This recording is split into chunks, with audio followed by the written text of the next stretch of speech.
Bien qu'ils ne soient pas des sujets d'apprentissage du sommeil, de nombreuses personnes dans le monde moderne regardent la télévision presque quotidiennement pendant des heures.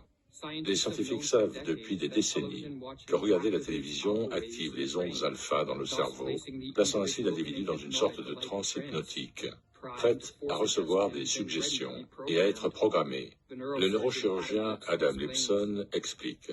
Des études d'électroencéphalogramme ont démontré que regarder la télévision convertit le cerveau d'une activité d'onde bêta en onde alpha, qui sont associées à un état de rêverie et à une utilisation réduite des compétences de pensée critique. Lorsqu'il est dans un état hypnotique induit par la télévision, les clichés et les slogans des grands médias, les valeurs morales et les principes idéologiques des émissions et des films, ainsi que les suggestions des publicités, des politiciens, des célébrités et de la propagande d'État, contournent les facultés critiques et s'infiltrent dans les fondements de l'esprit. Au fil du temps, le téléspectateur typique se transforme en un robot d'opinion. Ces évaluations du monde sont des régurgitations sans queue ni tête de ce qui a été absorbé par la télévision.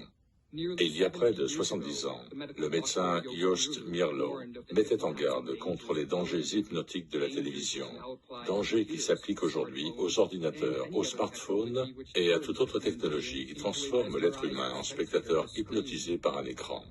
L'homme ne pense plus en termes de valeurs personnelles. En suivant sa propre conscience et ses évaluations éthiques, il pense de plus en plus en fonction des valeurs qui lui sont apportées par les médias de masse.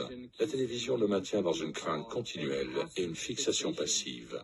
Consciemment, il peut protester contre ses voix anonymes, mais néanmoins, leurs suggestions suintent dans son système. Dans le meilleur des